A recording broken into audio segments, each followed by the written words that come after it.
Good morning. You're watching DeProgram with Ted Rall and John Kiriakou. I'm Ted Hey. Rall. That's John Kiriakou. Happy St. Patrick's Day.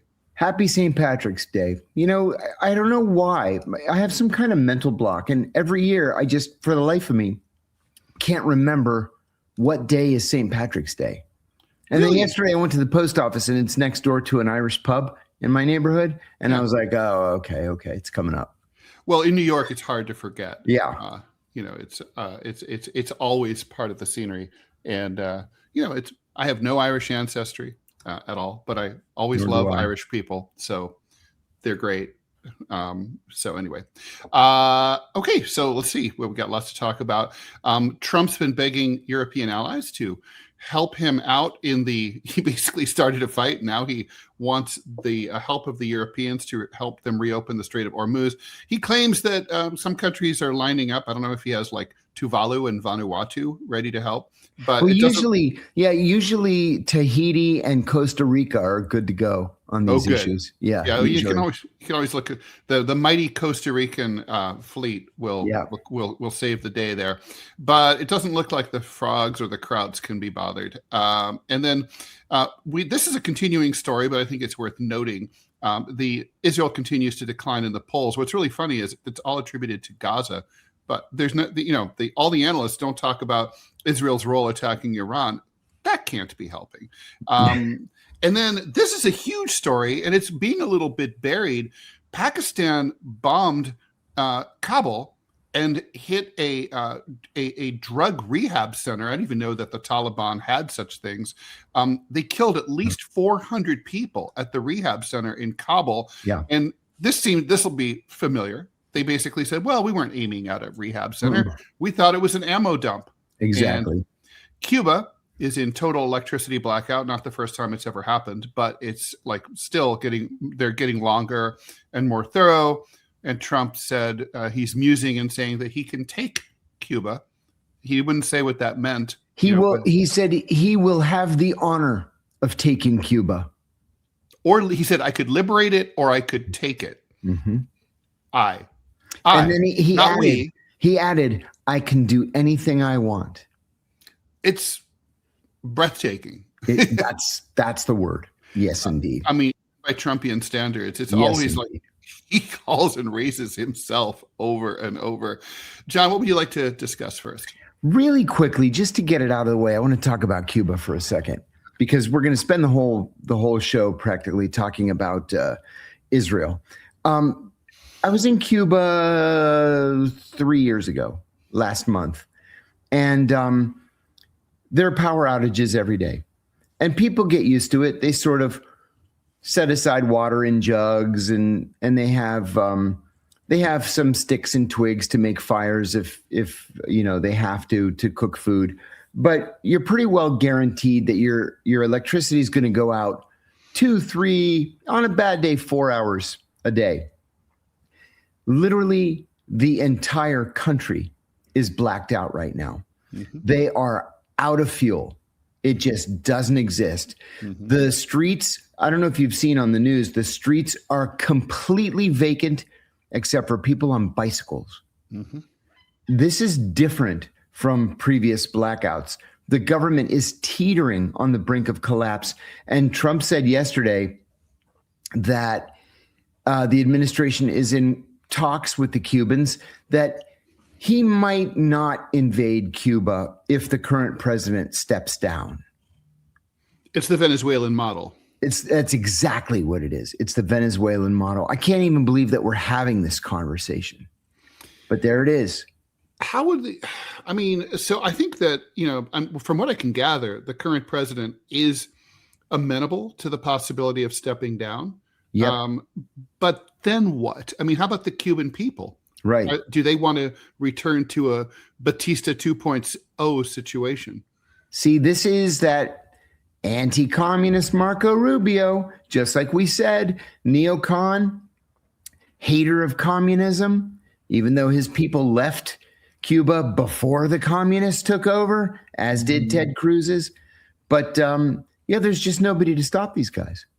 Ted Cruz's family left under Batista. Didn't he admit that his father was tortured by Batista.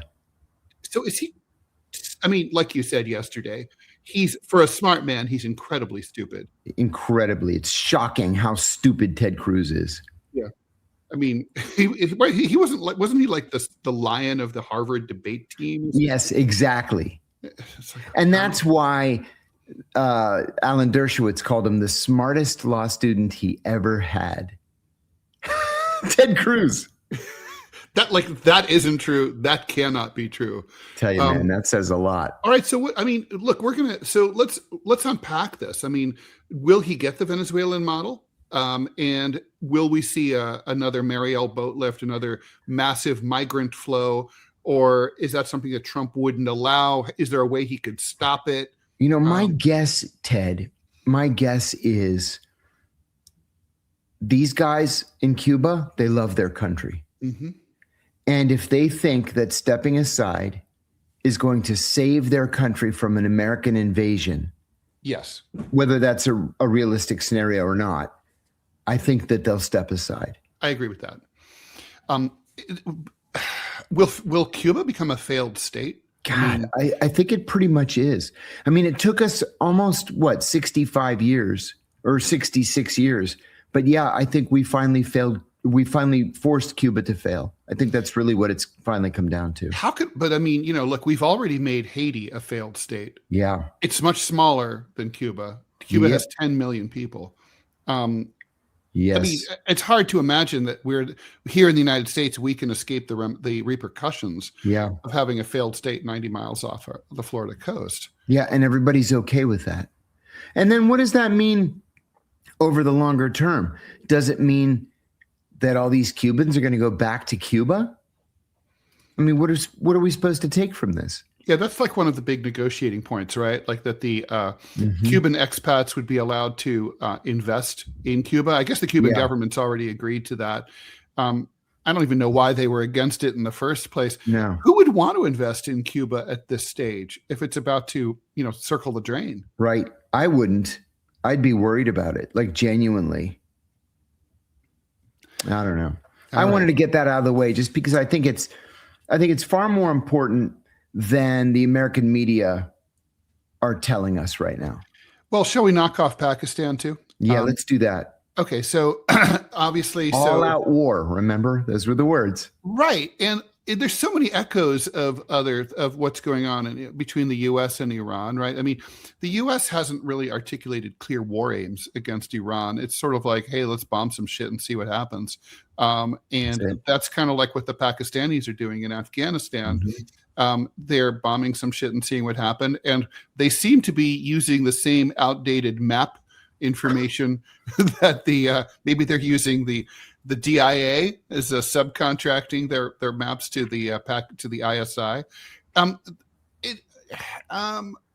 What do you even? I mean, the Afghans say they're going to retaliate, but they can't really. They're not going to be able to do anything to the Pakistanis. There's no air force. Right. They don't have missiles. There's just no way for them to retaliate. None. Now, the world's not going to care about this the way we care about 175 schoolgirls in Iran because they're schoolgirls. These are drug addicts, right. Or former drug addicts or people who are trying to become former drug addicts. I think it's kind of cool that the Taliban, I mean, they do have a major drug problem, and I think it's very cool that they have these programs. When I was there last time, they didn't. No way. So, it's 400 innocent civilians. I mean, there should be accountability. Yeah, there should. And the Pakistanis don't give a shit. No. And they've pretty much said so. Yeah. Yeah, no, it's true. I mean, we live in a world with totally devoid of accountability. Yeah. All right. Well, we can talk about Israel and the Strait of Hormuz, and I'm sure we'll get to that as part of the questions organically, right? So shall we? First, I'd like to, if you're okay with this, John, let's catch up with two of the super chats that we didn't get to yesterday. Yes. Okay. So first one is thanks for the 10 Canadian dollars. And unfortunately, this is too small for me to read. Matt's something. John, where's Netanyahu? Yeah. So the reports are that Netanyahu is in Germany. that Netanyahu is in Cyprus, that yet Netanyahu is in a bunker in Israel, that Netanyahu is dead. I saw people are so easily fooled by AI. I saw this video yesterday that he was at some scenic overlook in Israel, like in the Golan Heights or something. And in one of the clips, he had 6 fingers on each hand. There's another one I saw that the Iranians put out, and it's Mojtaba Khamenei having coffee at the same coffee shop that Netanyahu's fake AI video was at. Oh my God. The other comment about Netanyahu was that in all of these videos, he's wearing the same clothes. The same jacket, right? He's like, he borrowed Modi's jacket, and he's just wearing that all the time. And also, he's must be on like kick-ass Ozempic, because he's lost like 2 years of like older person weight. And his ears are like twice the size that they used to be. I guess it's right. Anything's possible. It's just really bizarre. I mean, what do you think? Where do you think the dude is? I mean, do you think he's dead? I mean, I don't think he's dead. And I don't think Ben Gvir's dead. And I don't think Netanyahu's younger brother's dead. He may be in Israel in some bunker, possibly. Mm-hmm. I think he's probably in Cyprus. It's close by and it's safe. Right. I don't know. It's impossible to say. Okay, so again, I apologize for coming so close to the screen here. Do you think, this is thanks for the $5, this is left over from yesterday. Do you think that people leaving Zionism is one of the reasons that the war is going on now? I don't. No. I don't. Okay, let's move on to some of today's questions from Shemasher. Thanks for the $4.99. John, you think the military would be involved in voter suppression? I think ICE and other agencies would restrict voters in democratic cities from voting. I think it's going to be more extreme than that, but I am genuinely worried about these different scenarios. I really am. We talked yesterday for a minute about the possibility of the midterms being delayed or canceled and the general election being tampered with. We're having these conversations because I think Americans agree it's a real possibility. Yeah, and there's a lot of signals coming out of the administration and from the president himself that they're flirting with these ideas. They're trying to prepare people for the possibility. I mean, kind of the irony is the mere fact that people like us are afraid that it's going to happen and are talking about it are also risk normalizing the idea. But I don't think there's any way to not talk about it. So it's just inevitable. To answer the question, I think absolutely the military would be involved. Especially if you count the National Guard, they would be deployed to provide security, whether because the elections have been canceled just to, prevent demonstrations or, at the polls to prevent any, problems at the polls. I do. James Music, thanks for the 20 pounds. Hey, I sent a super chat a week ago, but it never got picked up. I'm so sorry. What I asked was, Ted said that by 2050, civilization could collapse because of climate change. How likely is that to happen? And what are the chances of it getting better? There are no chances of it getting better, because even if we abolish the internal combustion engine internationally tomorrow morning, there's so much additional energy pumped into the atmosphere since industrialization that this is an irreversible process at this point. There's literally nothing we can do. We passed that tipping point decades ago. And so the real question now is mitigation, and how do we handle it? How do we ride it out? I mean, the only thing that you can do is geoengineering, which is dangerous as shit. John and I have talked about that offline. I will not go further than that. But I hope we don't do geoengineering because it's so dangerous, because it could plunge the world into a new ice age. But, I think in terms of the civilizational collapse, I don't know. This is just what other experts are saying. John, what do you think? Yeah, this is another thing that I'm genuinely worried about. Yeah. And another thing too is that we don't really have any kind of national consensus on these issues. We're flailing around. No, not at all. We're going the right and the Trump administration are going the opposite direction. They're unspooling regulations. Part of me kind of thinks it doesn't matter how big your fucking car is anymore because of what I just said. There's so much energy in the atmosphere. It makes no difference. You might as well party and drive your 9 miles an hour, gallon if you want. But no, there's no consensus, right? We can't agree on the situation. We can't agree on the facts. So if you can't agree on that, how can you agree that there's a problem that needs to be resolved? Absolutely right, Ted. So DBGT, thanks for the 200. I think those are rupees. Good morning, both. Question for John. John, if Trump does pull the U.S. out of this war, somehow it's obvious Iran won't stop attacking Tel Aviv. Do you then perhaps see them attacking, going for the Samson option or nuclear? I think that when the Israelis tell us that there's a Samson option, that we should take them at their word. I could absolutely see the Israelis going nuclear. Yes. Monkey Mind Matters, $4.99. Thank you very much for the donation. Vimal, thanks for the $2 Canadian. India arrested Matt Van Dyke. Is he a CIA merc? I don't know him. I don't know who that is. Matt Van Dyke? Mm-hmm. I'm going to look real quickly. All right. While you're doing that, John Wesley Powell, thanks for the $5. About the Strait of Hormuz situation, is the CIA not embedded in Iran? I doubt that Trump had no idea about the fallout of bombing Iran. No, apparently he didn't. Which is bizarre. What value is Cuba to the USA, and would Cuba not require subsidies? Well, right now, Cuba is of little value because of the sanctions, and we haven't had an economic relationship with them. But it could be of enormous value. I mean, agriculturally, as a tourist destination, as the by far the biggest nation in the Caribbean. It could be. I mean, obviously, we have a giant base at Guantanamo Bay. It could be. I mean, that would be the move, is to have friendlier relations. It should have been the move since the late 1950s. Let me interrupt you for a second. Matt Van Dyke is a nut. Born in 1979, he first gained fame as a foreign fighter in the Libyan civil war on the side of the uprising against Gaddafi. He was captured and held as a prisoner of war.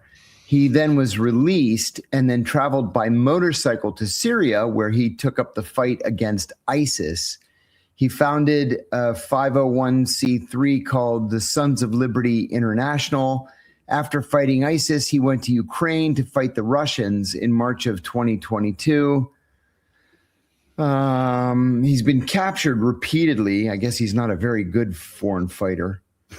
Yeah, no, this guy's not CIA. With 1,000% certainty, I'm telling you, this guy's not CIA. He's too stupid and too out there in public to be CIA. Yeah. Robbie, you have some housekeeping to do, so I'm going to bring Robbie in. I do, just real quick. I keep getting kind of blasted. Well, I say I really mean us. By people who are upset that their chats are not being answered in a timely manner or at all. Let me just kind of go through and show you and tell y'all what the hierarchy is. And if y'all get mad at me. It's not John. It's not Ted. It's me. It's your favorite white supremacist who is a horrible white supremacist. So let me explain to y'all how this works. It's stupid this even has to be done, but yet here we are. So anyone is welcome to submit their questions. If the question looks good and if I don't miss it, I will feed it over to the guys. That being said, if you pay for your question, I will prioritize your paid question because someone fucking paid for their question to be answered. That's the priority. If you give John and Ted money, I will then do everything I can to make sure they see your question so they answer it because you're investing in the show. That's the reality. I try to get to everybody. If you get missed, it's not personal. Bro, I don't know you. I don't know you enough to be unpersonalized to you. It doesn't matter. I will do everything I can to be as fair about this as I possibly can, but you have to understand there's 3 guys, 2 live streams, thousands of messages. And if you think it's getting missed now, wait till one of these other guys here ain't here and someone is having to fill in. Because then I guarantee you chats will get missed because you just can't keep up. Thank you, Robbie. Thank you. Do we have any ads? Yeah, I'll go ahead and throw one up for you. Thank you. All right. Hey, did you see the Israelis are saying that they killed Ali Larijani? I did see that. Yeah, but the Iranians are denying it. They claim that they issued a statement that is purportedly from him. What do you think? Yes, congratulating the besieged forces. Yeah. Wow, man. So yeah, never a dull moment. I'm going to repeat what I said about a different conflict. You can't have as your policy just to kill everybody. That's not a policy. But it appears to be what the Israelis are attempting. Just kill everybody. I think there's a logic to it from the Israeli point of view. There isn't from the American point of view, because basically the Israelis, this was their idea, and we tagged along. I think the Israelis, their whole approach is, we know we can't. We know we're a nation of 10 million trying to take on a nation of 92 million. We know we can't destroy Iran, but we can degrade them. We can just make their lives more miserable. We can kill their guys, keep them off balance, destroy some of their infrastructure, slow them down. I think that's literally all. The Israelis know what they can accomplish, and this is it. Yeah. But the bad part for us is that we're along for the ride, but we don't have common interests with the Israelis. No, we don't. So no, we've got an ad. Yep, let's do it. You've probably noticed Rumble is growing fast and it's not slowing down. They're building a real alternative to big tech that puts creators first and actually protects free speech. And now there's Rumble Premium, an easy way to upgrade your experience. With Premium, you get ad-free viewing across the platform. No pre-rolls, no interruptions, just the content you came for. Plus, Premium members unlock exclusive content like bonus videos, behind-the-scenes drops, and more from your favorite creators. Right now, Rumble is offering $10 off an annual subscription. Just go to rumble.com/premium and use the promo code STUDIO at checkout. That's rumble.com/premium, promo code STUDIO. No ads, more freedom, and content you actually care about. That is the deal. Okay, so let me scroll back and try to catch up with the... Okay. Soden. Oh my God. Thank you so much for the $49.99. Thank you, Soden. Thank you. Good morning, gents. John, I was recently watching The Good Shepherd. Have you heard stories about E. Howard Hunt and his involvement with the Bay of Pigs and JFK? And does this administration think that the Cubans will greet us with roses and mojitos? Can you imagine? E. Howard Hunt. Yes, indeed. People used to talk about Howard all the time. Howard Hunt was not only involved in the Bay of Pigs invasion, he was one of Nixon's plumbers and was one of the men that broke into the Watergate Hotel, into the DNC's offices at the Watergate Hotel in 1970. What was it? 1971 or 2. Yeah. On his deathbed, Howard Hunt told his son that he was involved in the assassination of John Kennedy. Kennedy scholars say that's just simply not true. That they cannot place Howard Hunt in the conspiracy or in Dallas. Who knows why he would confess something like that just hours before his death? But yeah, Howard Hunt was one of those enigmas that people used to talk about at the agency a lot, just like James Angleton, for example. Yeah, the guys who were arrested at the Watergate, weren't they all Cuban exiles? Yeah. And Howard Hunt was the one leading them. Yeah. Yes. What a clown show. Oh, you can say that again. Morshid Shadeen, thanks for the $2 Canadian. Do Pakistan and Turkey aid Iran with intel on the Baluchis and the Kurds?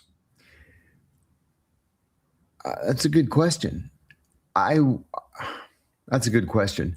I would say probably not. Just because the Pakistanis and Iranians don't like or trust each other. Yeah. And And the Baluchis are a violent, murderous group. The Baluchistan Liberation Army, murderous group. And the Pakistanis kind of accused the Iranians of giving them safe haven. Yeah. So I don't think so.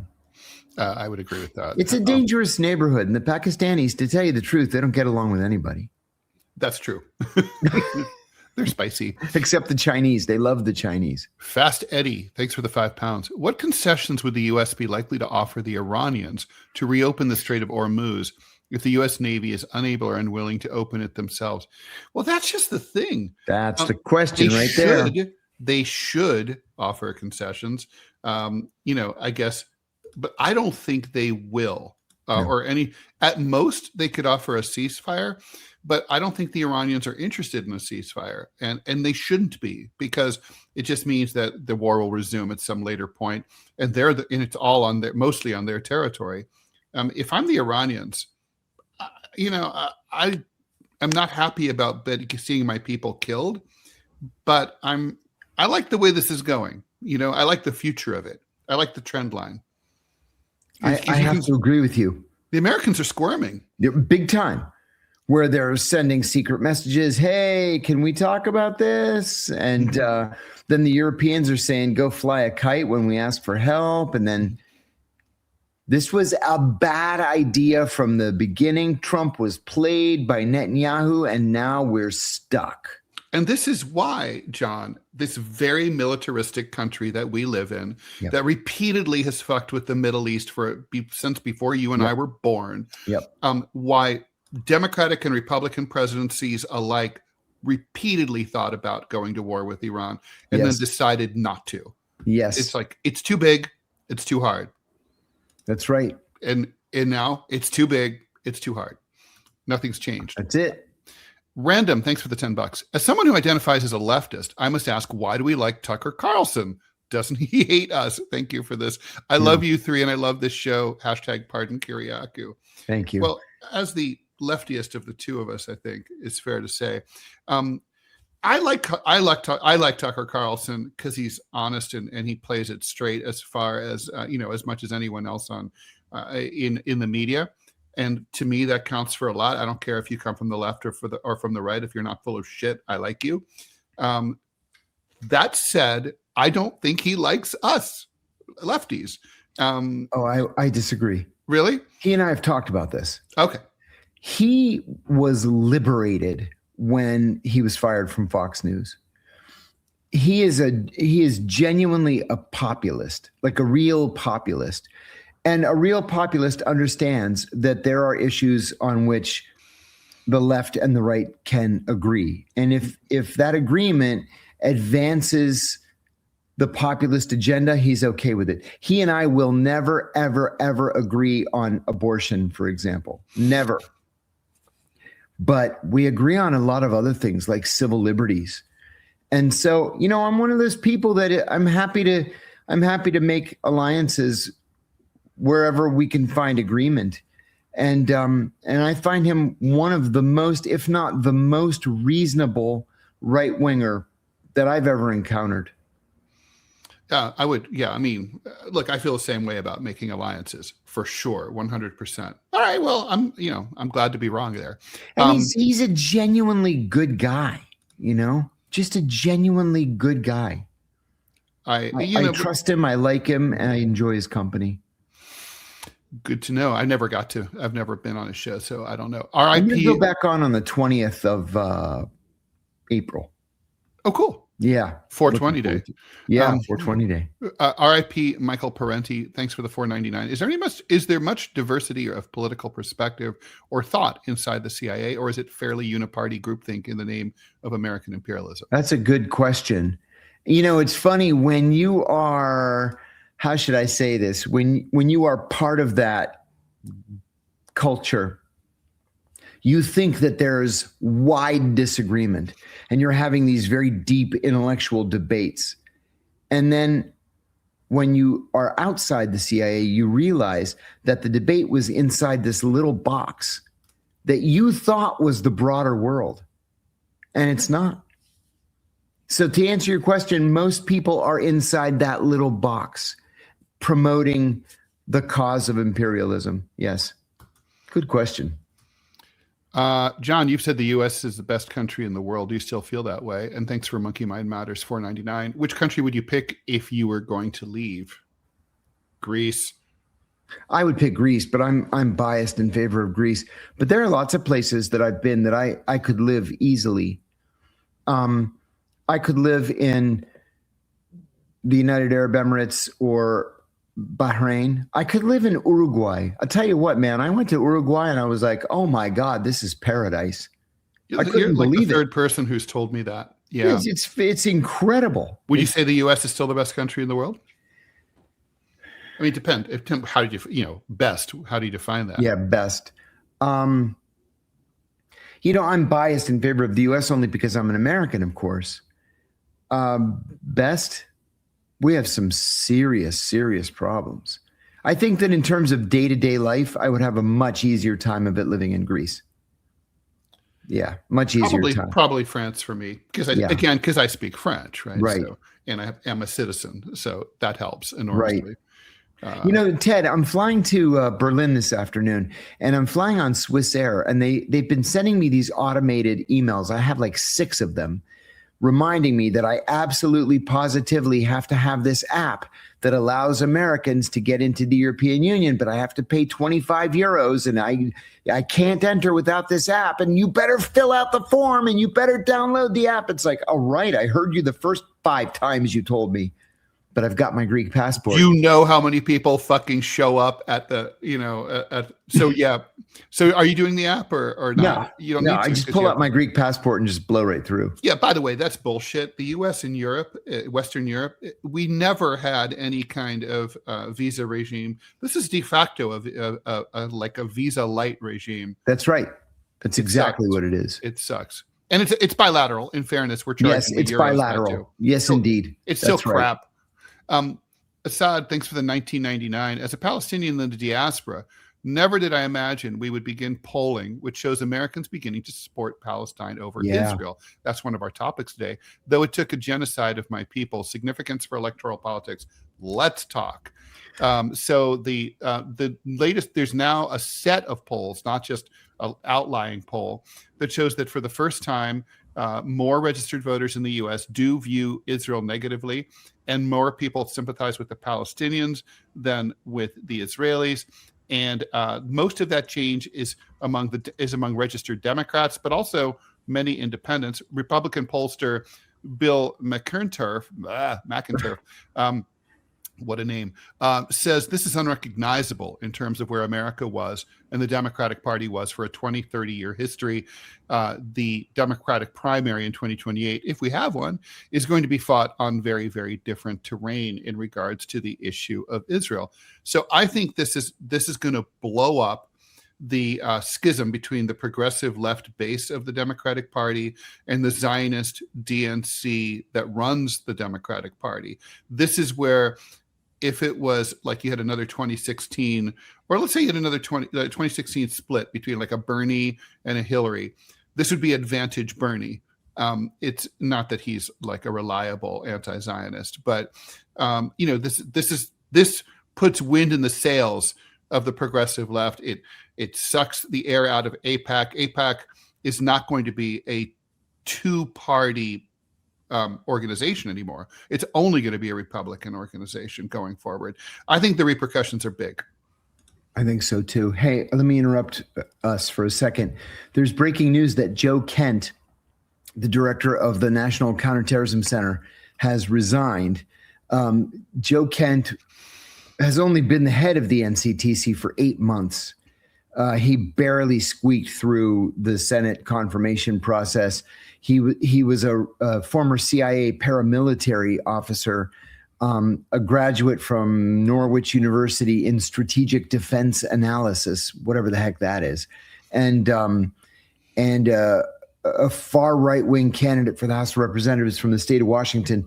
He's been very controversial, and there's no indication why he resigned. He just got the seat warm, and now he's out. What repercussions?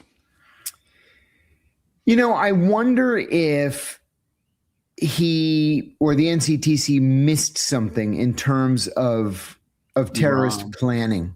Oh. And I wonder if he's taking heat. I'm looking, and it has like the Michigan synagogue attack or something that we haven't heard about. Exactly. That it's something deep.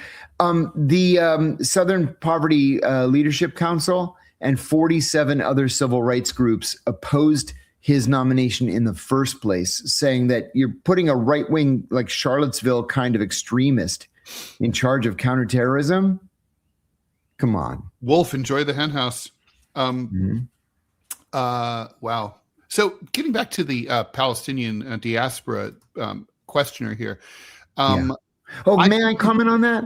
Yes, please. I'm sorry to interrupt you. So, first of all, this is absolutely wonderful news. But the task that's before us is to make this a permanent situation. Mm-hmm. And part of the problem is that a lot of imams, especially imams in the state of Michigan, are not convinced that Muslim voters should be participating in the political process, that they should be sitting it out instead. And they shouldn't be sitting it out. They should be the first ones in line at the polling places. Michigan's a swing state. And New Jersey, they can really change the landscape in New Jersey because there's so many Muslims up north. Mm-hmm.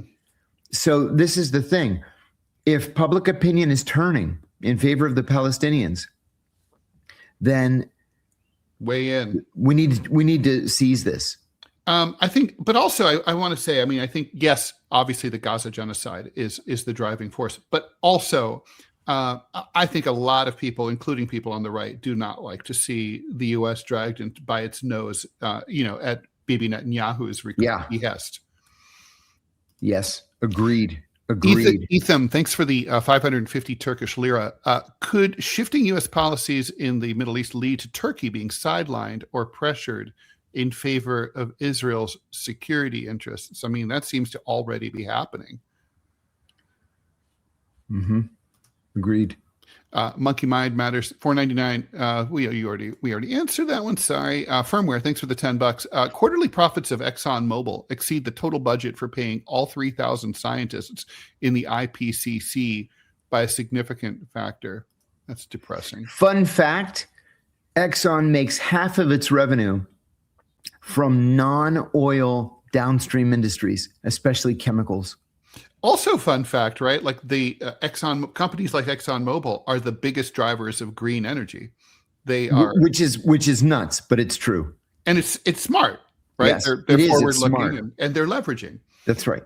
That's why they've been around for so long. Sneaker 1020, $50. With new cluster missiles, are all American interceptors obsolete?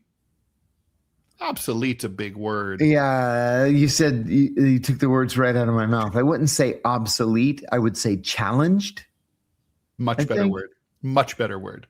My father, aeronautical engineer, he was always talking about there's missiles, there's anti-missiles, there's anti-missile missiles, there's anti-anti-missile missiles. And it's just like, it really is true. And it's just like, it's never ending. Two Toes, $6. Thanks so much. In an ideal world, what do we do about Israel? Sanctions, UN occupation, 2-state, 1-state. But in my ideal world, the U.S. and the UN would de-recognize it, invade, reunify Palestine into all of historical Palestine, from the river to the sea, in one democratic, one person, one vote state. And guarantee everyone's equal civil liberties. John? Yeah, I have to agree with that, Ted. I agree. And the nuclear stockpile has to be seized and, controlled. They have 100 nukes. They're the biggest threat in the Middle East, ironically. Soden, thanks for another $4.99. Amazing.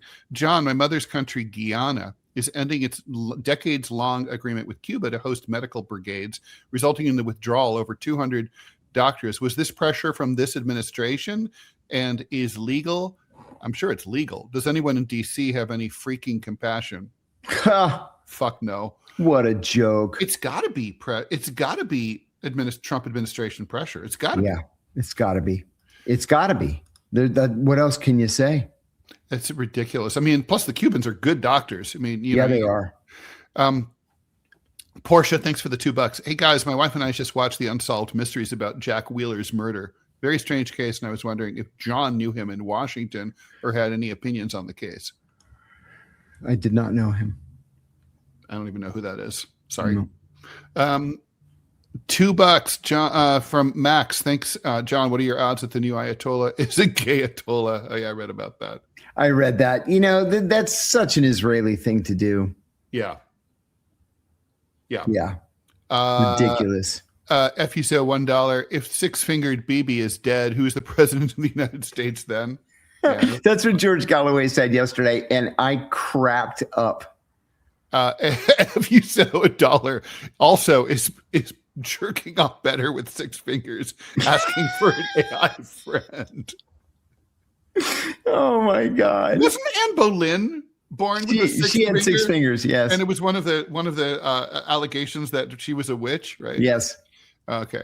Firmware, thanks for the $20. To all, be nice to Robbie. He has 10 thumbs and an elementary school education. Plus, he's pedaling as fast as he can. There, I said it. I mean, that's rude shit, but we do need the $20, so thank you.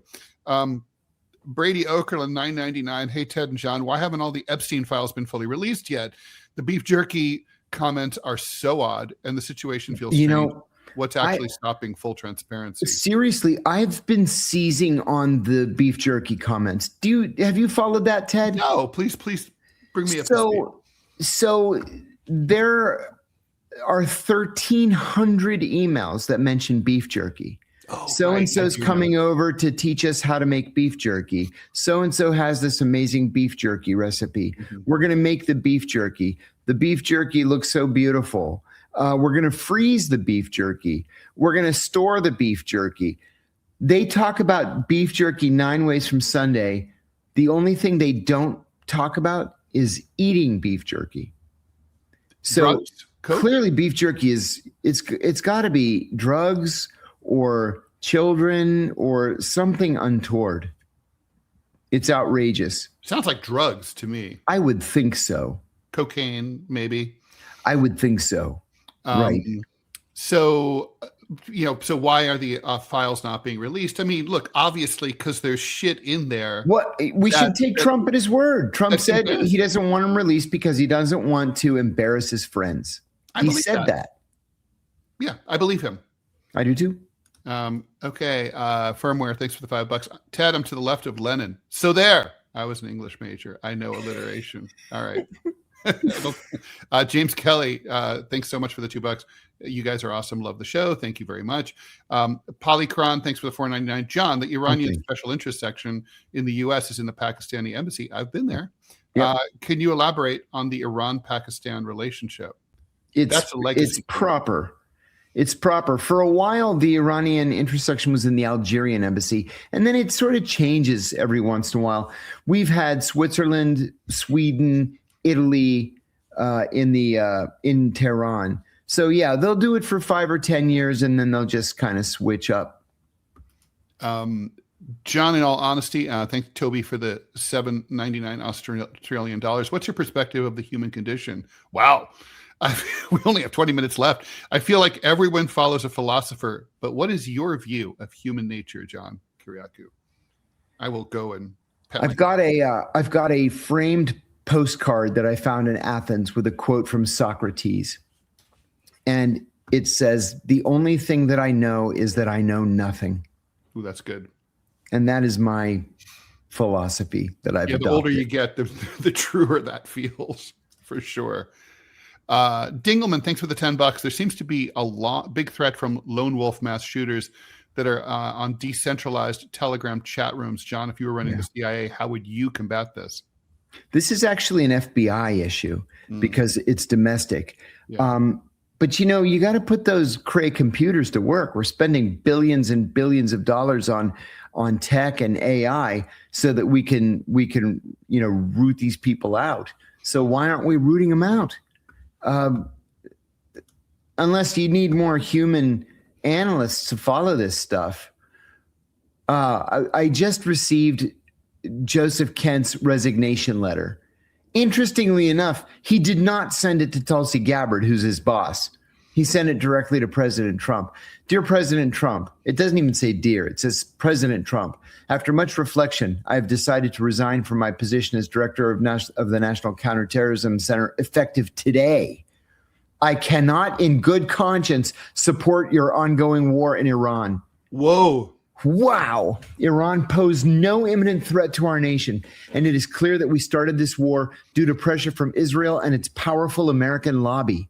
I support the values and the foreign policies that you campaigned on in 2016, 2020, 2024, and that you enacted in your first term. Until June of 2025, you understood that the wars in the Middle East were a trap that robbed America of the precious lives of our patriots and depleted the wealth and prosperity of our great nation. In your first administration, you understood better than any modern president how to decisively apply military power without getting us drawn into never-ending wars. You demonstrated this by killing Qasem Soleimani and by defeating ISIS. Early in this administration, high-ranking Israeli officials and influential members of the American media deployed a misinformation campaign that wholly undermined your America First platform and sowed pro-war sentiments to encourage a war with Iran. This echo chamber was used to deceive you into believing that Iran posed an imminent threat to the United States and that you should strike now, that there was a clear path to a swift victory. This was a lie and is the same tactic that the Israelis have used to draw us into the disastrous Iraq war that cost our nation the lives of thousands of our best men and women. We cannot be allowed to make this mistake again. As a veteran who deployed to combat 11 separate times, and as a Gold Star husband who lost my beloved wife Shannon in a war manufactured by Israel, I cannot support sending the next generation off to fight and die in a war that serves no benefit to the American people, nor justifies the cost of American lives. I pray that you will reflect upon what we are doing in Iran and who we are doing it for. The time for bold action is now. It's not too late to reverse course and chart a new path for our nation. It was an honor to serve you, Joseph Kent. That is one of the most powerful resignation letters I've ever read.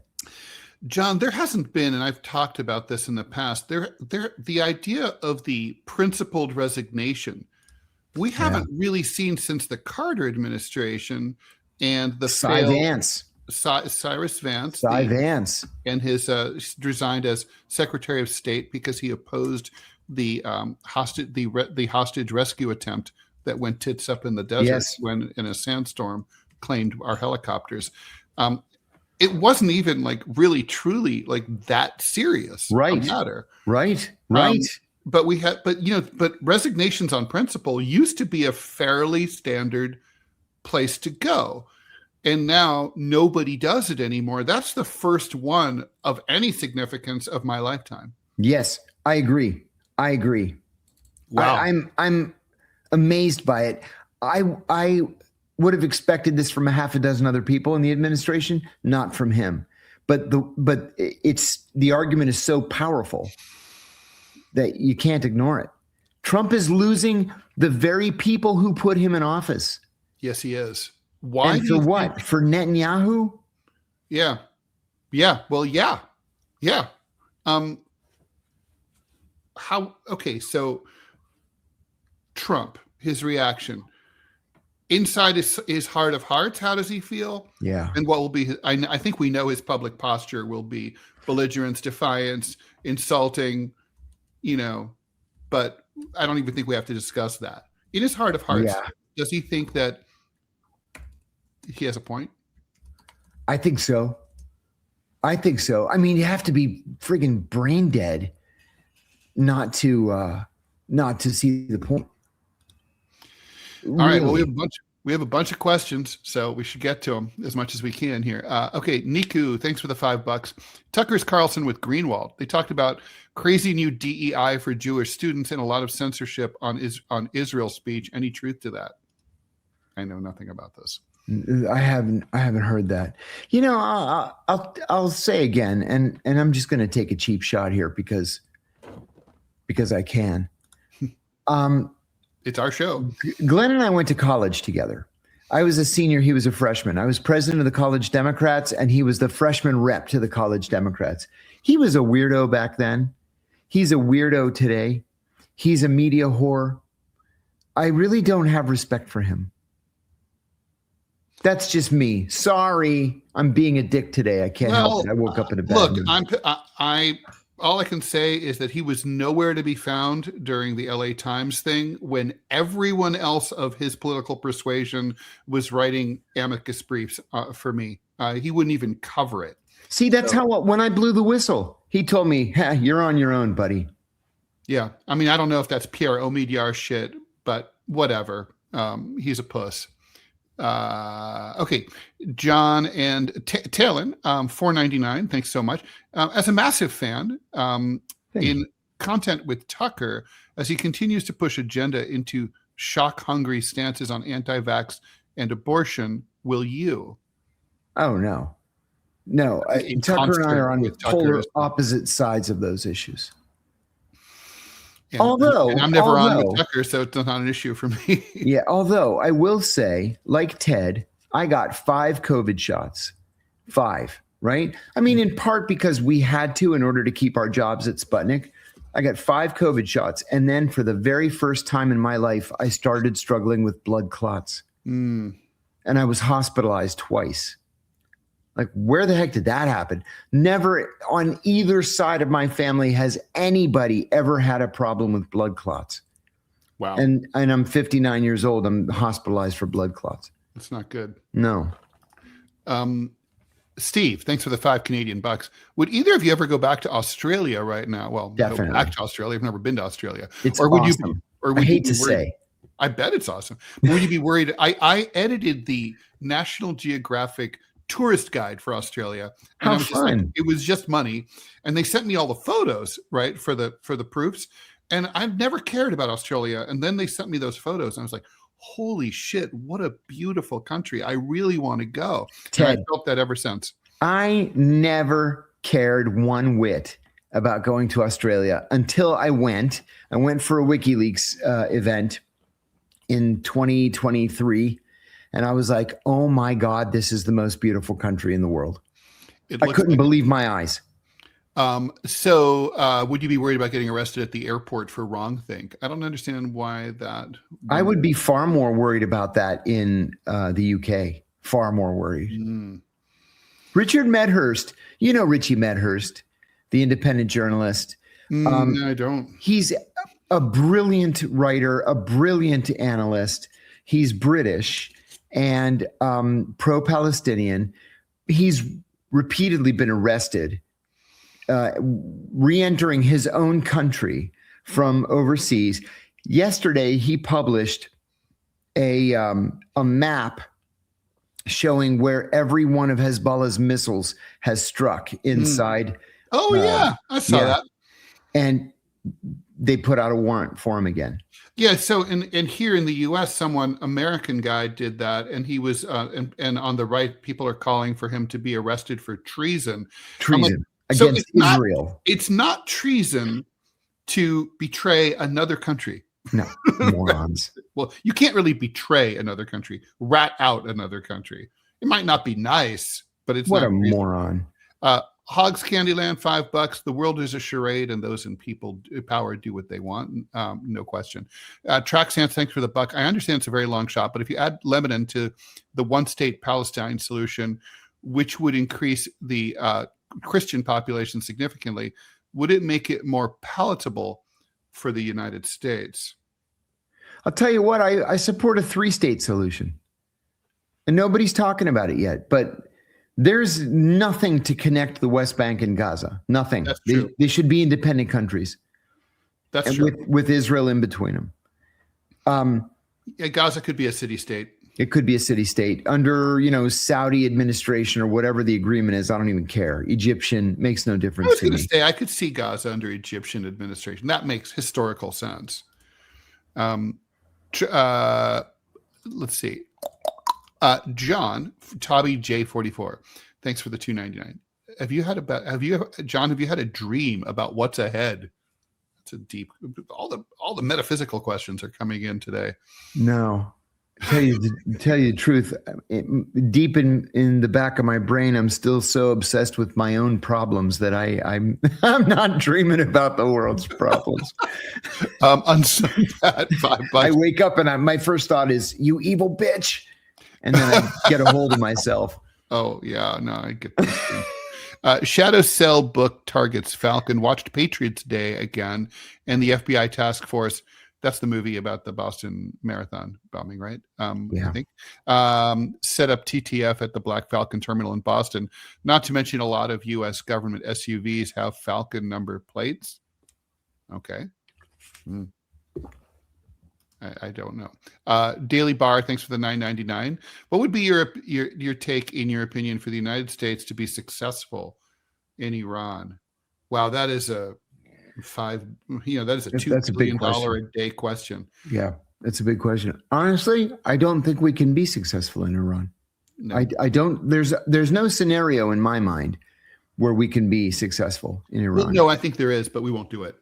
Right. Which is, we reach out and we say, listen, we want to bring this in for. We want good relations. Big agreement. We're really sorry. Grand bargain. Let's be friends. Bygones be bygones. Let's start from scratch. We ain't gonna. Yes. I agree. James Kelly, $2. I wonder if that will be covered in the mainstream. I don't know what that refers to, but thanks for the $2. And we are number 8 in the country on Rumble right now. Thank you. Hey, great. So I guess we have a couple of minutes left, and if I need more questions, let's see. There are actually a few questions here. Stefan, how did the relations between Greece and the Middle East change in the last few years? For example, there were trucks loaded from Volos headed to Latakia and Tartus. There were also routes to Haifa. It's changed dramatically. When you remember, Israel and Turkey used to be practically joined at the hip. They were so close to one another. And Erdogan did a 180 and just flipped.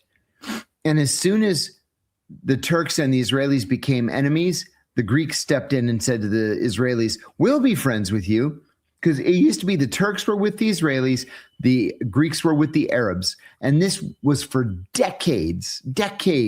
There was a PLO office in Athens, PFLP, DFLP, the Libyans had a functioning embassy there. It all flipped. And as soon as Cyprus found gas, and the Israelis said, we'll help you lift the gas, that sealed the deal. The Greek people hate that the Greek government is allied with Israel. They hate it. But financially, it's the only thing they can do. Alexander Leuchty, why is China not shipping a bunch of basic medical supplies to Cuba? They produce all of the plastic stuff for IVs. I don't think the Chinese care about Cuba. I agree with that. And if they did, they could absolutely ship. But there's effectively a naval blockade. Yes, there is a naval blockade. I told you when I was there, it was every single day, squash. I'm like, oh my God, I can't eat any more squash. And this Cuban guy said, the American blockade even includes food. So we eat what we can produce. And this is squash season. Desuk is asking you, John, how do you rectify your I think reconcile is the word that he means, your pro-choice stance with being an Orthodox Christian? Yeah, I get that a lot. My priest yells at me a lot, and I just say that I think the church is wrong. I just believe that the church is wrong. John D. Cockfeller, I'm a staunch conservative, but I'll be damned if I don't like listening to the fellers here. I appreciate you, John. Thank you for that. I love listening to Tucker Carlson, and I do too. And you know where I am. I guess we're wrapping it up here today. So John, you may or may not be with us tomorrow. We're not really quite sure. I'm not 100% sure. It all depends on how the gods of the airlines cooperate. Yeah, I'm flying to Berlin, and Berlin airport is on strike, and it's kind of screwing me up, but I'll figure it out. All right. So one way or the other, DeProgram with Ted Rall and either with John Kiriakou or Robbie West will be back tomorrow morning at 9 a.m. Eastern time. Either way, John will be back on the air Thursday at 9 a.m. Eastern time. We're here Monday through Friday, 9 a.m. Appreciate you. Thanks. Please like, follow, and share the show. We appreciate all of your generous contributions. John, happy trails. Happy St. Patrick's Day. Thank you, sir. Happy St. Patrick's Day. Bye, everyone. And please stay tuned for the TMI show with Manila Chan and myself.